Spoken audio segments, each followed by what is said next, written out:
Boa noite a todos. Que o olhar amoroso de Jesus nos envolva e que a misericórdia que emana do Mestre possa acalentar os nossos corações diante das vicissitudes, das dificuldades que a gente enfrenta na vida no plano material.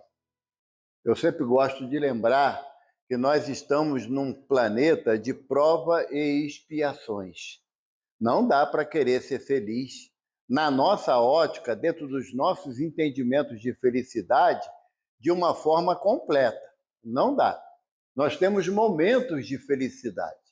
Quando os filhos nascem, quando eles conquistam as primeiras letras na escola, são tudo motivos de uma felicidade íntima que a gente guarda no nosso coração pelo tempo afora. Mas a felicidade no aspecto de completude, de desejo, de realização permanente, não é possível ainda num plano de prova e expiação. Caminharemos, evidentemente, com esse objetivo, visando o plano espiritual superior. Essa a nossa destinação. Temos realmente por destino a felicidade, mas não a felicidade do jeito que a gente busca empreender aqui na Terra, encarnados. Que para nós a felicidade está associada, para muitos, a conquistas materiais, a outros por não terem preocupações que a maioria tem. Então esse sentimento de felicidade é muito fugidio ainda para nós. Por isso que na questão 919 do Livro dos Espíritos, o Santo Agostinho nos fala que o pensamento de felicidade está associado com a consciência tranquila. Quando você, a hora de deitar-se para o repousar, você repassando o dia que você teve a oportunidade, nele não encontrar nada que tenha feito que desagradasse, que machucasse, que ofendesse aqueles que caminham ao teu lado. Como também ninguém conseguiu te tirar desse campo de equilíbrio e de paz íntima ao longo desse dia. Eu não sei vocês, eu não consigo nunca fazer esse jogo 0-0, sabe? Ou quando eu consigo manter um equilíbrio de não chatear ninguém, aí eu me sinto chateado pelas ações de alguém. E se eu ainda me sinto chateado pelas ações de alguém, isso quer dizer que eu ainda estou distante do equilíbrio que o Evangelho me propõe. Porque são palavras de Jesus que devemos amar a Deus sobre todas as coisas e ao próximo como a mim mesmo. E se eu ainda não amo o próximo, é sinônimo de que eu ainda não aprendi a me amar. Mas me amar no sentimento que Jesus me propõe.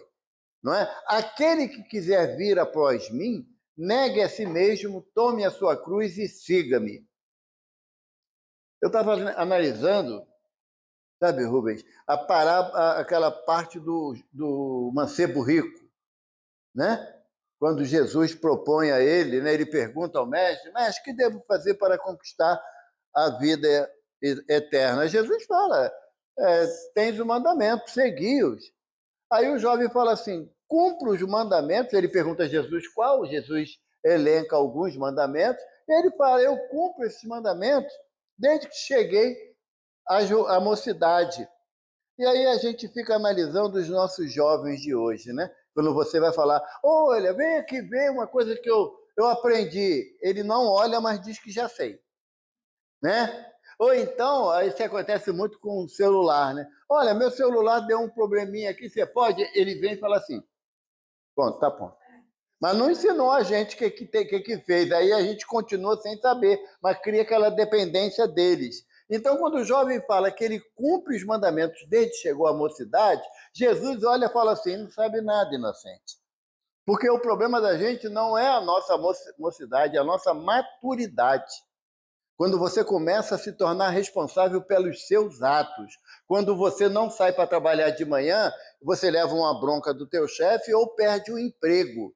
Quando você é jovem, o máximo que acontece é você não ir para a escola, né? Matar a aula. Então, é uma situação completamente diferente entre a juventude e a maturidade. Então, quando Jesus percebeu que ele colocou na condição de seguir os mandamentos, desde que ele chegou à mocidade, Jesus propõe para ele uma coisa que até hoje eu não consigo fazer. Vá, vende tudo que tem, dá aos pobres, pois conquistará um tesouro no céu, depois vem e segue-me. Aí o jovem fez. Nós fizemos. Então não dá para criticar o jovem, porque nós também ainda não estamos na condição de vender tudo que tem, tudo. Ficar só com a roupa do corpo, dar tudo para os pobres e seguir Jesus. Não temos essa condição ainda. E por que não temos? Porque ainda estamos distantes da ideia de despojar-se de tudo. Lembra a parábola do bom samaritano? O que Jesus fala? Que um homem passando foi atacado por ladrões, por malfeitores, que o despojaram de tudo. Despojar de tudo é você ficar só com teu nome, nada mais de posse. Ainda está difícil, a gente não tem essa possibilidade. Evidentemente que o nosso desejo é seguir os passos de Francisco de Assis, não é? Ele despojou-se de tudo. Na figura simbólica, eu gosto de falar isso, que às vezes a pessoa acha que ele realmente ficou peladão na praça de Assis. Não, aquilo era uma simbologia de que ele se despiu das posses que o pai lhe dera.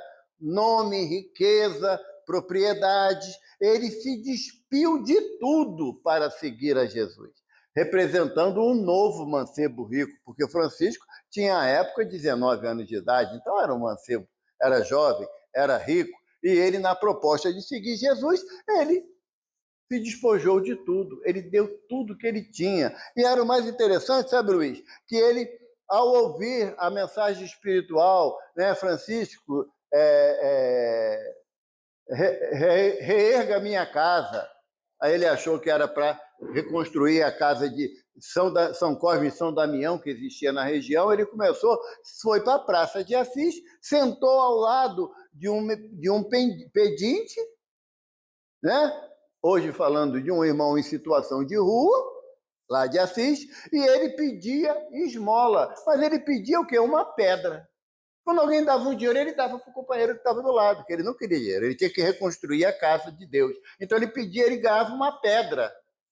Ele pedia uma pedra. E interessante que quando o pai dele, Pedro Bernardoni, passava e via o filho naquela condição de indigência, né? Ele falava: não és meu filho, pois a tua atitude me repugna e eu não me considero teu pai, que amaldiçoado tu seja. Ele combinou uma parada com um amigo dele que pedia dinheiro, Luiz. Ele falou: toda vez que meu pai passar e me amaldiçoar, tu pode me abençoar? Porque se a palavra dele tem peso para me amaldiçoar, a tua palavra, como meu irmão, tem peso para me abençoar. Então, quando o pai dele passava, amaldiçoava ele, o amigo dele lá em situação de rua falava: Deus te abençoe, Francisco. E assim ele levou a proposta dele de trabalho, despojando-se de tudo. E esse é o propósito que Jesus nos pede, é de nos despojar, não tanto da coisa material, embora ela também nos escravize em determinado momento, mas nos despojar da opinião do eu sei, eu estou certo, é assim, faz o que eu estou mandando, sabe? Essas ideias que são recorrentes ainda na nossa jornada, seja no grupo familiar ou no grupo espírita que nós participamos, nós temos ainda a vontade de impor as nossas ideias. Conversava antes da reunião com o Vicente e com meu irmão, a dificuldade de entendimento quando um trabalhador sai de uma casa para outra. É uma dificuldade muito grande. Aquela casa da onde o irmão saiu, considera ele um traidor, porque saiu. Como é que pode sair da casa assim? Quando esquecemos que a proposta é do mestre, a seara é grande, os trabalhadores que são poucos.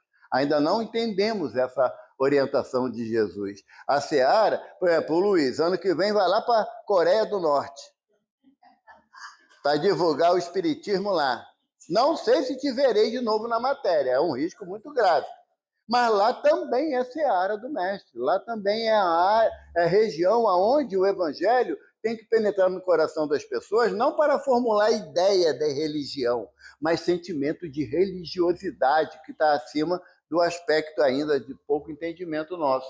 Nessa visão, nesse sentimento, nós vamos para o tema de hoje, que é o capítulo 25 do livro do Evangelho segundo o Espiritismo, e o título é muito sugestivo: Buscai e achareis. Evidentemente que para que possamos buscar alguma coisa, temos que saber o que a gente está buscando. Não é de uma forma aleatória. Tem um ditado, tem uma... Não sei se vocês viram o desenho, depois viram o filme, Alice no País das Maravilhas. Muito conhecido, um clássico, né, da literatura mundial. Alice, ela fugindo da Dama de Copas, chegou num determinado momento da fuga dela, tinha uma bifurcação na estrada.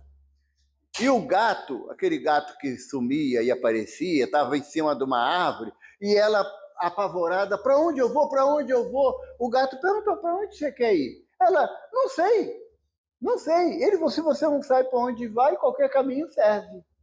Então, o buscar e achareis, você tem que saber o que você está buscando. Qual é a tua busca íntima dentro de uma casa onde o evangelho é apregoado, aonde o evangelho é apresentado para as nossas necessidades. Se eu estou vindo na casa de José em busca das conquistas materiais, das satisfações da vida material, eu vou buscar até o final da existência e não vou achar.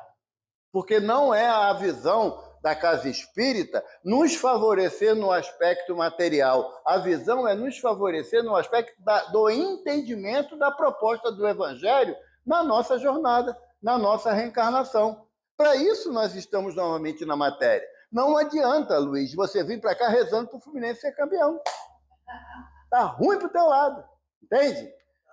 Tá feia a coisa. Por quê? Porque os nossos objetivos, eles ainda são muito imediatos. Nós não viemos à casa de José o Carpinteiro pedir a ele que tenhamos a resignação para enfrentar as nossas dificuldades. Se for isso que está buscando, vai achar. Vai encontrar. Aqui você vai encontrar. Não é que aqui é melhor do que qualquer outro lugar, não. Todos os lugares onde se fala o nome de Jesus têm condições de nos oferecer esse encontro daquilo que buscamos. Mas nós ainda temos muita dificuldade quanto a isso, não é? Eu lembro de uma história do nosso Chico, a minha casa, né? Casa do Caminho, Chico Xavier, aqui na freguesia. Então, se leva o nome do Chico, eu tenho que sempre contar uma história dele, porque senão eu acho que eu estou faltando com o carinho, com esse benfeitor tão amigo. O Chico, ele, numa das reuniões lá em Uberaba, chegou um casal que já conhecia Chico de muito tempo, muitos anos, eles tinham feito uma viagem para a Europa. E na viagem, eles passando pela Itália, eles conheciam assim, a intimidade do Chico, eles compraram um sapato, número 37, que era o número do Chico, de cor italiana. O Rubens sabe o que é isso, que é coisa de rico, né? O Rubens sabe. Sapato de cor italiana, aquele sapato que você entra, parece que você está descalço, que não aperta os pés, muito confortável. E, Chico, trouxemos isso para você da viagem. Chico, meu filho, muito obrigado, muito carinho, botou assim a cadeirinha do lado da mesa, continuou atendendo as pessoas. Nisso, chega na porta a figura de Jorge. Jorge, um homem negro, cabelo em carapinha, né?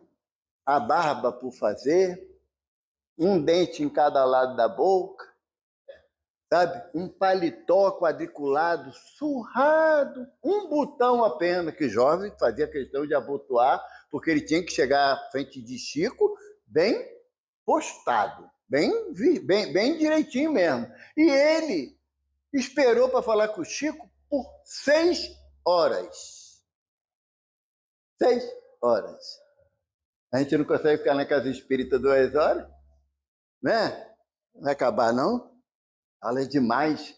Ainda vai ter o passe, meu Deus, ainda tem o passe, tem que esperar tudo. Jorge esperando 6 horas para falar com o Chico. Quando chegou a vez dele, que Chico viu, Jorge, que bom que você veio me ver. O Jorge ia lá ver Chico em Uberaba de 3 em 3 meses. Ele morava muito longe, ele andava, Luiz, chega de 4 horas para chegar lá no Centro Espírita da Prece, onde Chico dava reunião. E ele chegou e entrou mancando, sabe?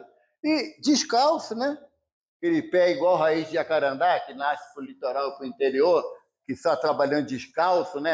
O pé vai deformando um pouco pela lida diária. E Chico falou, Jorge, o que você houve com o seu pé, meu filho? Ele falou assim, Nhô Chico, ele se chamava Chico assim, Nhô Chico, você sabe, lá na roça, cavucando a terra, tinha um graveto lá de pé para cima. Aí Chico falou, graveto de pé para cima? É quando o graveto fica assim com a ponta para cima, né? E eu taquei o pé ali, Chico, feriu meu pé. Tá doendo um pouquinho, mas dá para caminhar. E dá para trabalhar na lida também. O Chico falou assim, Jorge, resolvemos o problema. Chico olhou para o pé do Jorge e falou, acho que dá. Pegou o sapato de cor italiana. Jorge, olha aqui que trouxeram de presente para você. Aí o Jorge virou e falou assim, Chico, é para ir para a missa? Chico, não, meu filho, é para a lida mesmo. Ele, agora nem o pé mais na lama eu vou sujar. E o casal que deu o sapato para o Chico olhou, arregalou 2 butucão. Chico, você não entendeu, é um sapato caro. Mas Jorge merece coisa cara, é um filho de Deus, sabe? É essa a diferença, porque nós muitas das vezes queremos separar as melhores coisas dentro de uma casa espírita para os nossos amores, esquecendo que todos somos filhos de Deus. Todos estamos na seara do Mestre, na busca incessante de seguir o seu caminho. É por isso que eu falei, se você está buscando aqui ganhar na Mega Sena, e assim, tem gente que é olho grande, que é a Mega Sena da virada, aquela de 300 milhões no fim do ano. Né? Eu não tenho possibilidade de ganhar, Vicente. Não, nenhum. Eu não jogo, então não posso nem reclamar que eu não ganho, né? Não jogo. Mas se o objetivo são conquistas materiais, sairemos daqui frustrados. Eu estou vindo à casa de Zé Carpinteiro para que eu tenha muita saúde. Estamos num plano de prova e expiações. Fala-nos doutor Bezerra, numa mensagem há muitos anos, através do Divaldo Pereira Franco, que não existe doença, existe doentes. E se nós estamos apresentando qualquer dificuldade orgânica no nosso corpo, isso é sinal que nós somos almas doentes. E precisamos estar no corpo físico para que o corpo funcione, como o doutor Bezerra fala, mata-borrão das nossas imperfeições morais.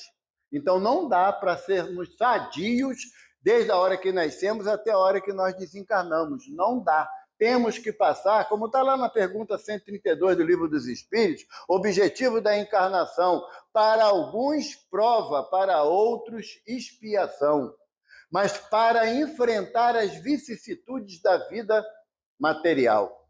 Então, quando nós viemos a casa, seguindo a orientação do mestre, que ele fala para a gente, está lá no Evangelho segundo Mateus, capítulo 7, versículo 7 a 11, Jesus fala assim para a gente, pedi e se vos dará, buscai e achareis, batei a porta e se vos abrirá, porquanto quem pede recebe, quem procura acha, e aquele que bate a porta abre-se-á.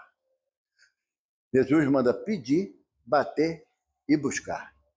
Mas eu tenho que saber a ordem cronológica que eu devo seguir para eu saber o que eu tenho que pedir a Jesus. Eu posso pedir a Jesus que aquela pessoa que não gosta de mim vai para longe? Não, porque senão depois reencarna como meu filho, como minha esposa, meu marido, meu irmão, meu pai, minha mãe, porque a proposta do mestre é de reconciliação, não é? Reconcilia com o teu irmão enquanto caminha com ele, para que ele... Olha só como é que Mateus anota isso. Reconcilia com seu irmão enquanto está a caminho com ele, para que ele não te entregue ao juiz, e o juiz não te apresente ao ministro da Justiça, e este te encerre na prisão. Aí Emmanuel vem dar uma destrinchada para a gente, né? Reconcilia com teu irmão enquanto está a caminho com ele, para que ele não te apresente ao juiz. Que juiz que Jesus está falando para nós? É a nossa consciência. Porque o Emmanuel fala que a nossa consciência é um juiz incorruptível. Olha que tristeza. Não tem jeitinho da nossa consciência. Fez o certo, a consciência está lá tranquila. Fez o errado, ela grita mais do que sinal de trânsito. Então, o juiz é a nossa consciência. E quem é o ministro da Justiça? É a lei de causa e efeito, porque o mestre nos falou, a cada um segundo suas obras. E quem é a prisão? O que é a prisão que o mestre fala que o ministro da Justiça vai me encerrar? O corpo físico. Porque se eu não quero me reconciliar com o meu irmão enquanto eu estou a caminho com ele, eu vou embalar ele no colo, dar beijinho, acordar de madrugada porque ele quer fazer xixi ou porque perdeu o sono. E nós vamos, com todo carinho, respeito, embalar aquele que nós chamávamos ontem de inimigo. Então, pedir e obter do mestre está relacionado à nossa coerência. A nossa coerência. Obrigado.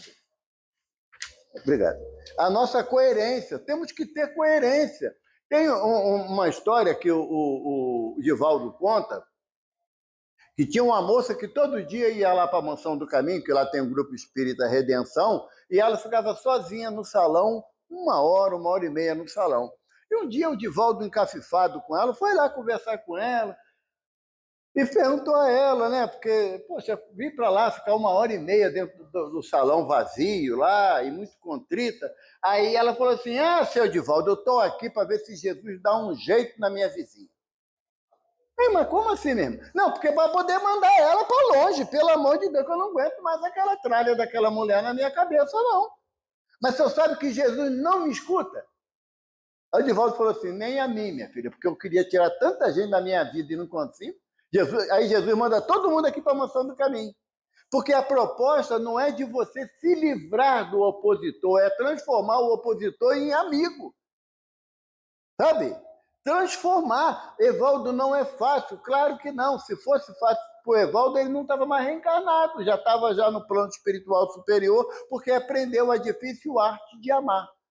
Ou a difícil arte de ter empatia com o próximo, como Jesus nos propõe. Faça ao teu semelhante aquilo que gostaria que lhe fosse feito. Isso daí dá uma encrenca na minha vida. Toda vez que eu tenho vontade de responder uma palavra injusta, aí eu penso, Jesus mandou fazer para ele o que eu gostaria que ele me fizesse, eu não gostaria que ele me agredisse, então eu não tenho direito de agredir ninguém, de aborrecer ninguém. A minha responsabilidade enquanto cristão é de seguir os exemplos do mestre aplicando na minha vida, não é dar receita de bolo para ninguém não, porque eu não tenho essa autoridade. Então, quando eu busco, eu vou pedir a Jesus, eu tenho que ter a coerência do que eu estou pedindo ao mestre. Não podemos fazer igual Salomé, mãe de André e Tiago, maior.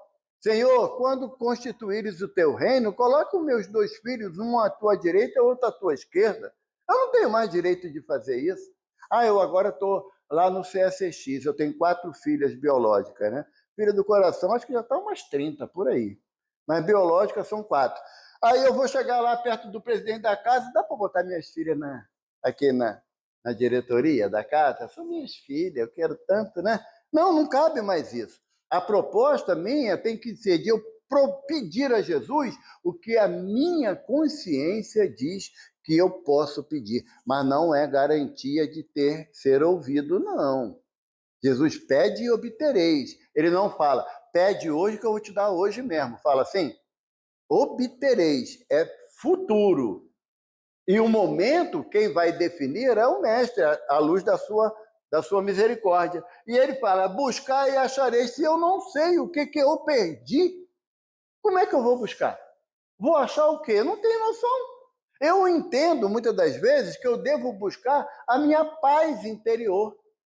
Mas aí, Chico fala para a gente, numa mensagem, lá com Jerônimo Mendonça, o gigante deitado, ele diz que a busca da paz interior ela é conquistada pela consciência tranquila. Aí me encrencou de novo, Luiz. Consciência tranquila. Eu ainda estou naquele pensamento de Paulo de Tarso, quando ele fala aos Efésios: o bem que eu desejo eu não faço, e o mal que eu não quero, esse ainda habita em mim. Ele fala assim, Paulo fala para complicar a vida da gente, né? Habita em mim, porque o mal é uma construção do homem, com prazo de validade, mas é construção do homem. Porque nós fomos criados, lembra que está lá na Bíblia, na Gênesis de Moisés, porque nós fomos criados simples e ignorantes. O simples ainda não entendemos. Não entendemos, porque toda vez que a gente vai dar uma definição do que é simples, a gente fala em relação ao ignorante. Né? O simples é a ideia de unicidade. Não existe, graças a Deus, outro espírito igual ao Evaldo na Terra, no planeta, no universo. Não existe. É muito martírio, né, para a humanidade, dois Evaldo. Não existe dois, é a unicidade, é um ser único. Agora, o ignorante é muito fácil. Tudo aquilo que eu não conheço, eu sou ignorante daquele fato. Então, nós temos um processo permanente de construção, como fala Joana no livro... Alcides já veio aqui fazer palestra? Não lembra? O Alcides tem uma frase que é muito peculiar dele, né? Ele mora aqui no estado do Rio Grande, né? Frequentou muito tempo o Centro Espírita de Jacarepaguá. Ele fala que ele chama Joana de Joaninha, sabe? Joana de Anjos, ele chama de Joaninha. É muita intimidade, eu não consigo, não. Né? Mas Joana de Anjos fala no livro O Homem Integral que a nossa construção é diária. Por quê? Porque eu, quando analiso as minhas ações, eu percebo aquilo que eu devo corrigir. Então, eu estou em constante construção interna de mim mesmo. Na proposta do homem simples e ignorante, essa ignorância, nós vamos chegar a um momento que não temos mais necessidade de buscar o aprendizado. Mas falta pouco. Quando a gente for Cristo, está tudo resolvido, está na boa, falta pouco. Pode crer, a gente já está reencarnado, olha que maravilha. Saímos da condição de princípio espiritual para princípio inteligente do universo, que é o espírito, já demos um passo bastante alongado no nosso processo de aperfeiçoamento moral e espiritual. Então, buscar e achareis, eu tenho que ter a noção do que eu estou buscando, para saber o que eu vou encontrar. Porque quando você não sabe o que está buscando, você não dá valor àquilo que você encontra. Quantas vezes nós viemos aqui na casa do Zé Carpinteiro, sentamos nas cadeiras meio aborrecidos, não prestamos atenção em nada, pelo menos acontece isso comigo. Eu não vou dizer que acontece com vocês não, que a minha dificuldade é maior. E eu ainda não consigo me achar dentro da casa espírita que eu participo. Eu ainda estou com um olhar crítico para o outro que está aqui dentro, analisando o comportamento do outro, quando eu deveria buscando o entendimento das minhas ações, aonde eu devo modificar as minhas atitudes. Porque Joana também fala para a gente, nesse livro O Homem Integral, a questão do reflexo do ego. O que é isso? Todas as vezes que eu observo alguma atitude errada de qualquer pessoa, eu estou apontando que aquele erro ainda está dentro de mim. Ou seja, olha, cuidado com a Regina, é invejosa demais.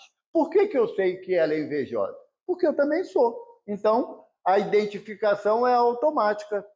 Já viu quando alguém fala assim, olha, fulano é tão bom, é tão legal, eu gosto tanto de conversar com ele, aí vem alguém e fala assim, cuidado, hein? Não é flor que se cheira, não. Não é? Por quê? Porque ainda essa necessidade que nós sentimos de denegrir a imagem do outro, de minimizar a possibilidade do outro ser melhor do que eu.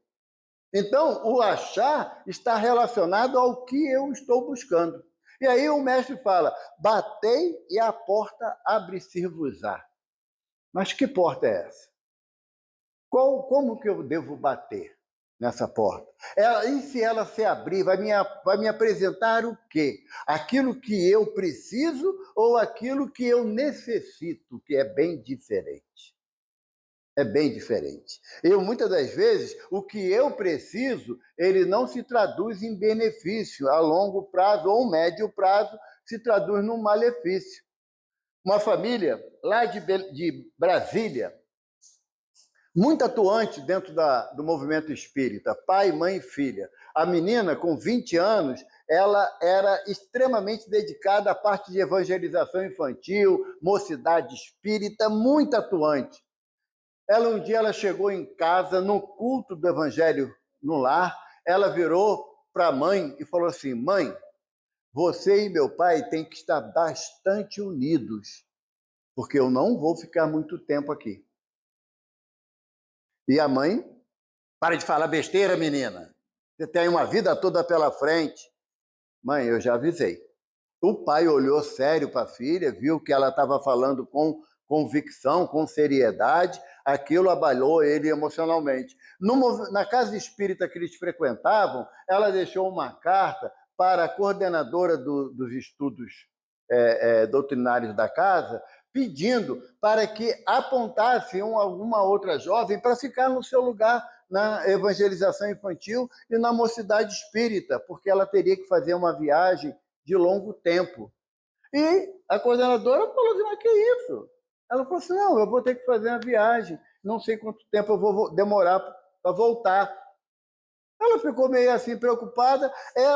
As amigas da faculdade, ela fez uma carta para cada amiga mais chegada, eram 8 colegas que estavam sempre juntos, estudavam juntos, fazia pedagogia, e estava sempre, ela escreveu uma carta para cada um, externando o amor, o carinho, o respeito. Na outra semana, ela indo para a faculdade de carona, o carro bateu e ela só desencarnou. Os outros 3 ocupantes do carro, nenhum arranhão sofreram. E aí, os pais eram espíritas. Podia se revoltar? Podia. Podia. Não podemos exigir do outro aquilo que a gente ainda não tem condições de dar, não é? A gente dá uma topada, fica questionando Deus que não tirou a pedra da frente. Imagina a dor, né, de ver um filho desencarnar. Mas aí o pai olhou para a esposa e falou assim: se nós batemos essa porta da casa espírita, é para aprendermos a nos separar da ideia da posse. Porque quem bate nessa porta, ela abre. Agora, eu tenho que saber o que eu vou encontrar quando essa porta abrir. Ela não irá se abrir, repito, para atender os meus desejos imediatos e materiais. Não vai. Não vai. Ah, eu estou desempregado. Show. Vamos fazer uma prece, você ter uma renovação de ânimo. Amanhã você acorda. Hoje em dia não tem mais classificado, né? Botar o jornal embaixo do braço. Ah, mas quem está ficando velho, né? Botar o jornal embaixo do braço para ir procurar emprego. Não tem, mas aí o indivíduo quer acordar 10 horas da manhã para poder mandar currículo, sabe? Ou então ele espera que o emprego vai na porta dele convidar e implorar ele para trabalhar. Não. Outro dia lá na nossa casa, um rapaz chegou lá e falou assim: não tem nada aí para mim fazer, não? Varrer, capinar, qualquer coisa. Se eu me dá R$ 10, tá bom. Eu tinha lá um espaço lá que precisava capinar mesmo, eu não aguento mais mesmo. Tem que ter consciência disso, né? Chamei Luiz, mas não foi. Tu acredita nisso? Não foi, não. Chamei Luiz, vamos lá capinar comigo. Ele, outro dia eu volto. Não tem esse dia no calendário. Outro dia tem? Tem segunda, terça, quarta, quinta, sexta, sábado, domingo. Outro dia não tem. Aí o Luiz não foi. Aí eu mandei o rapaz entrar. Ele capinou, mas parecia um tapete depois, sabe? Troço bonito, bem limpinho, bem organizado. Aí eu peguei, dei 20 prata para ele. Ele pediu 10. Eu falei, mas trabalhou direito. Ele pegou os R$ 20 e ele falou assim: o senhor hoje salvou a minha vida de fazer uma grande besteira. Porque ou eu levava 1 quilo de feijão para casa para os meus filhos, ou eu hoje dava cabo da vida. Então ele bateu na porta, não bateu? Não achou o que ele precisava? A porta não se abriu no desejo? Será que eu teria coragem de bater numa porta para pedir alguma coisa para fazer por R$ 10? Entende, gente? A questão não é o que você vai encontrar, é como você vai ser direcionado para aquilo. É por isso que o mestre fala no texto seguinte, ainda no item 1, Jesus pergunta qual o homem que o filho pede Pede um pão, dá uma pedra. Pede um peixe, dá uma serpente. Sendo maus como sois, sabeis dar boas coisas aos vossos filhos. Imagina o Pai que está no céu, que é detentor de todas as maravilhas. Então, a proposta do Evangelho é você sair daquele círculo vicioso de que eu sou o coitadinho. Não cola mais, sabe? O coitadinho, a pessoa adora ser coitadinha. É uma dificuldade dela. Eu, Evaldo, é que não me dou mais esse direito de ser coitadinho. Tem dia que eu levanto, que a gente... Hoje a gente vai passando dos 30 anos, com essa da hérnia de disco aqui, hérnia de disco ali, é uma confusão danada, né? Aí tem dia que as bichinhas brigam, a cervical e a lombar, começa a discutir, quem paga o pato sou eu, que eu nem estava na briga. Eu nem fiz nada para elas discutirem. Aí dá vontade de ficar deitado na cama lá, quietinho, né? Aí a minha esposa, a Ivana, ela fala assim, tá bem não, ela é fisioterapeuta, sabe? E acupunturista. Aí ela fala assim, tá bem hoje não, né? Eu falei, tá um pouquinho complicado. Ela falou, vou botar umas agulhas em você. Eu falei, por isso que eu casei com essa mulher. Sabe? Por interesse mesmo, né? Mas eu tenho que buscar os meios, porque eu tenho que levantar da cama, eu tenho meus compromissos. Não trabalho mais, já sou aposentado, graças a Deus, mas eu tenho meus compromissos na casa que eu frequento, nas atividades do movimento espírita, eu não posso me dar o luxo de ficar deitado resmungando da vida. Não posso. Eu estou muito gripado, foi no médico, não adianta. Não, mesmo que for, não vai fazer o remédio não vai fazer efeito, se comprar. Porque às vezes a pessoa vai no médico, diz para o médico que aquela consulta não vai valer de nada, né? O médico, mesmo assim, na forma quase que missionária, passa a receita e o indivíduo nem compra. Depois fala, fui no médico e não adiantou nada. Realmente. No livro, se eu não me engano, é Missionários da Luz, não tenho certeza, tá? Mas tem uma reunião de receituário espiritual, quando médicos espirituais, através de um médium, emitem receita de acordo com a necessidade de cada um. Nesse dia, nessa casa, quem estava lá para prescrever o receituário? Doutor Bezerra.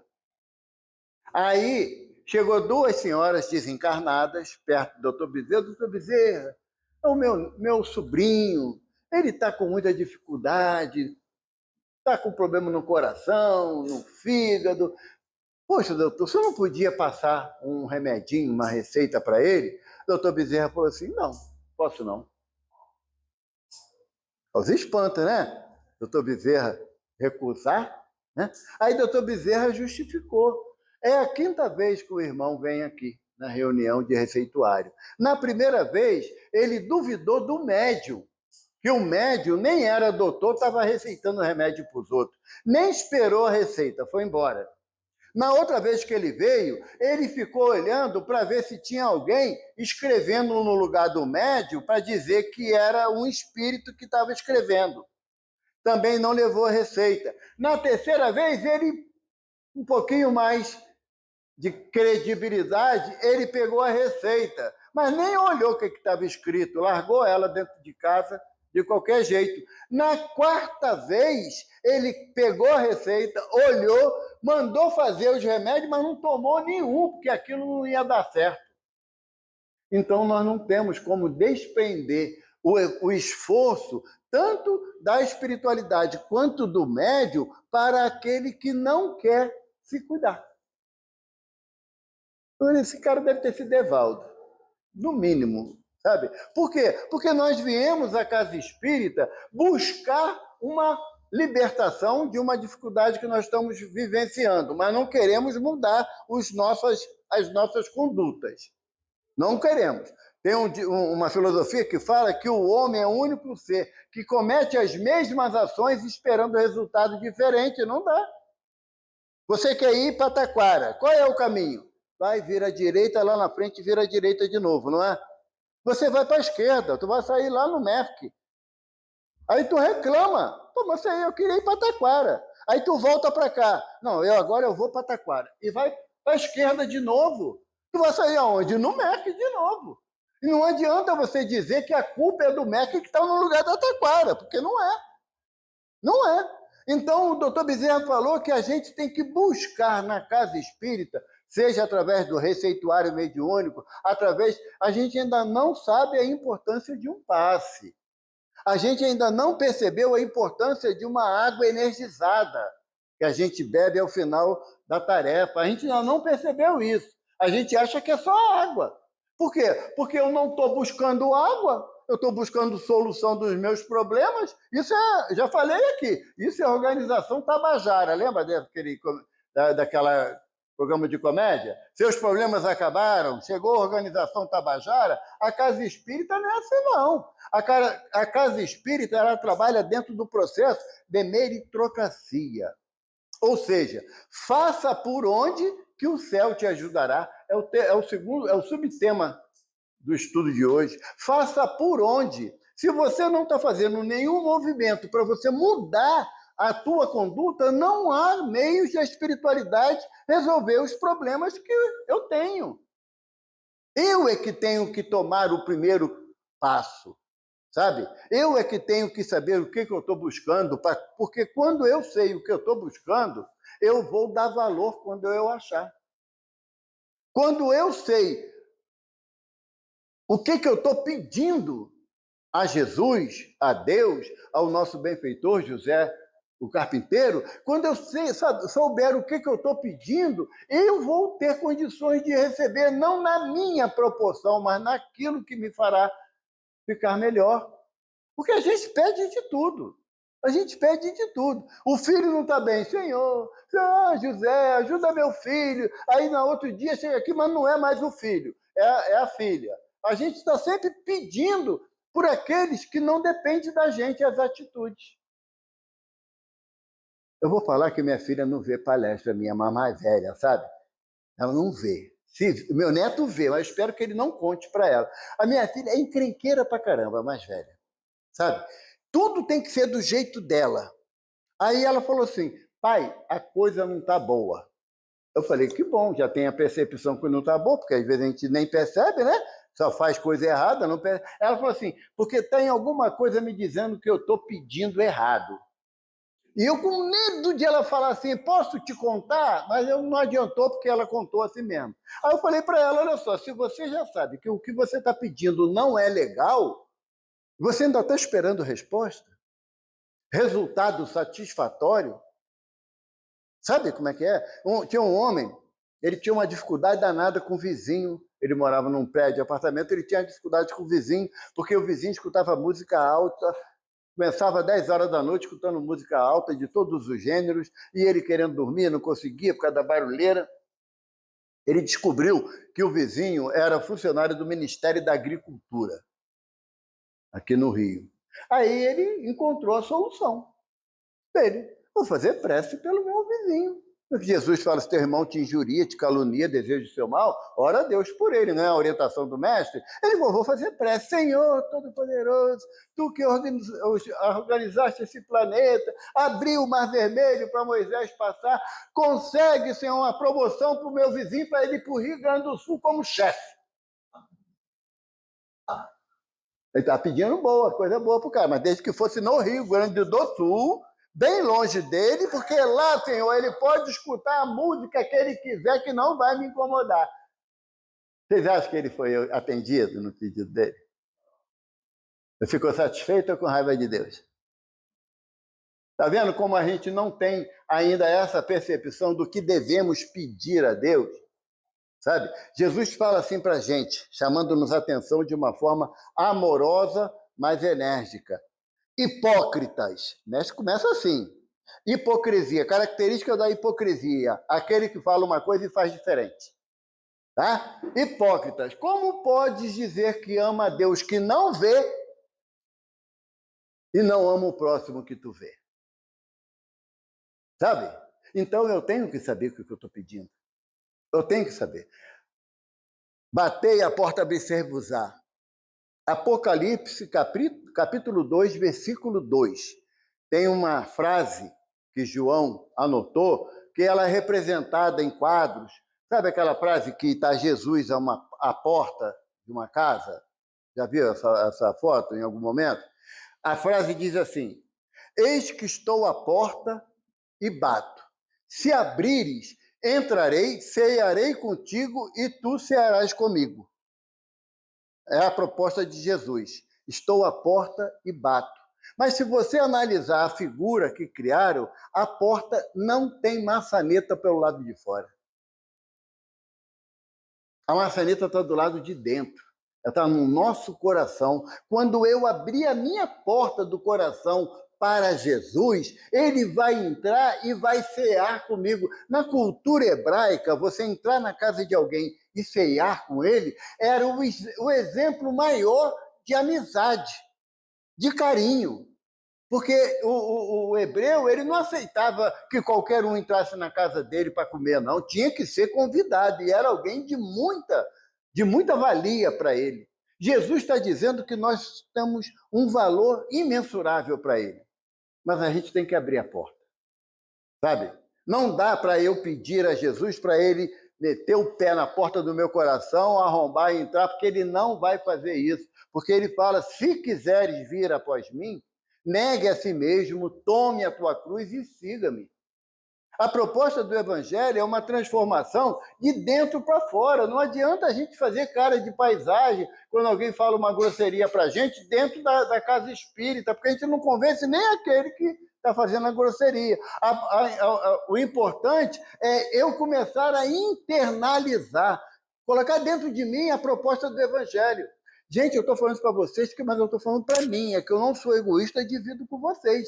Porque essa proposta é para toda a humanidade, sabe? Porque o que Jesus decide, ele tem uma frase que foi Lucas que anotou, Jesus estava chegando em Jerusalém, no fim da tarde, uma visão de toda a cidade, Jesus olha do alto do Tabor e fala assim, Jerusalém, Jerusalém, quantas vezes quis te abrigar embaixo das minhas asas, como a galinha faz com os pintinhos em noite de trovoada. Jesus fala para Jerusalém que representa toda a humanidade. O Mestre anseia por nos amparar.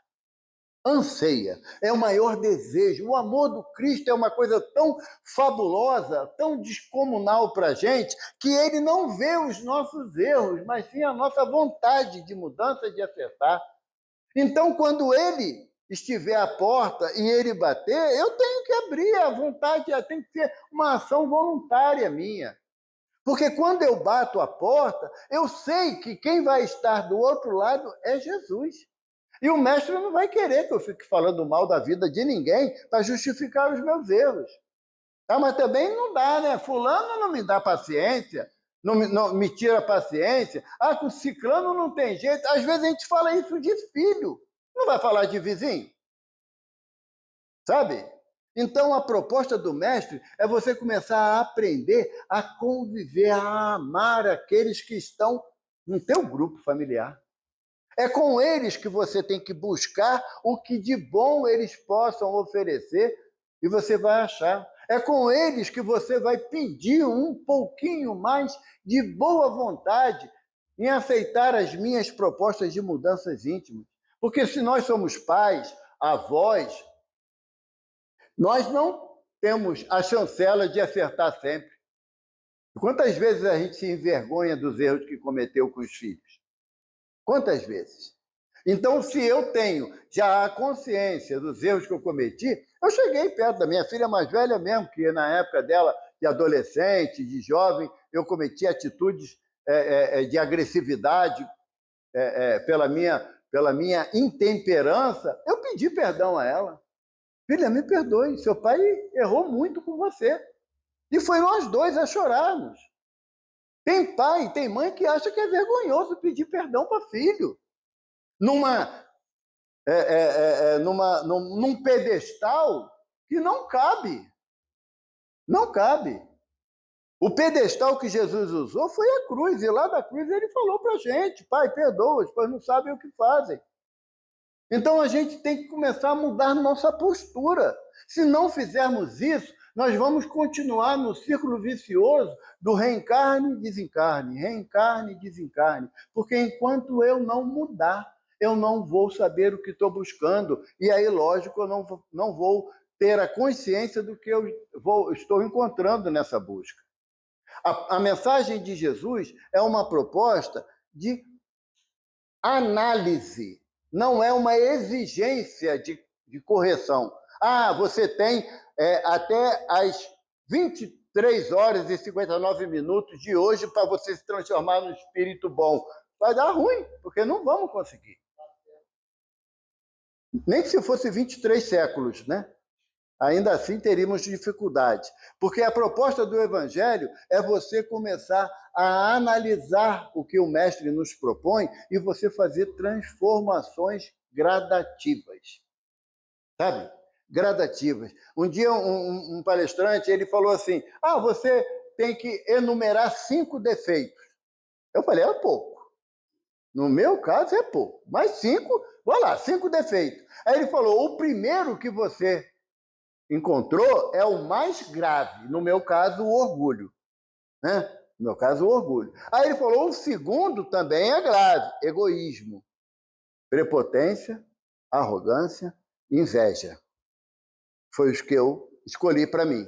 Aí ele falou assim, o último é o mais fácil de trabalhar. E sempre eu caio, que é o da inveja. Então, se eu não consigo resolver o mais fácil, por que eu vou querer resolver o mais difícil, que é o orgulho? A proposta do Evangelho é um exercício permanente. Por isso que Emmanuel fala para a gente no Pão Nosso que a caridade é o exercício do Espírito. Sabe? Exercitar a caridade do silêncio, a caridade da boa palavra, a caridade da paciência, a caridade da misericórdia. Bem-aventurados os puros de coração, pois verão a Deus. O que é que Jesus está falando nessa bem-aventurança?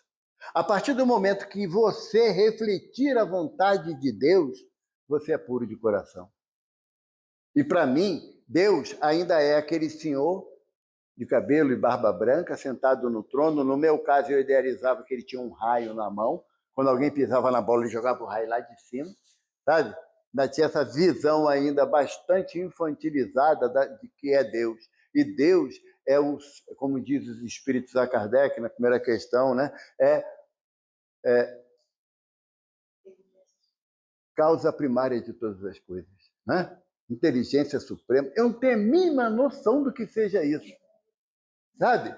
A mínima noção. Eu não consigo identificar uma coisa que está a 100 metros de mim. Como é que eu vou analisar o que é inteligência suprema? Eu não tenho.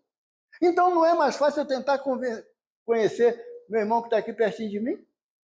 Porque se ele falar uma coisa que eu não entendo, dá para tu repetir? Eu não entendi, não.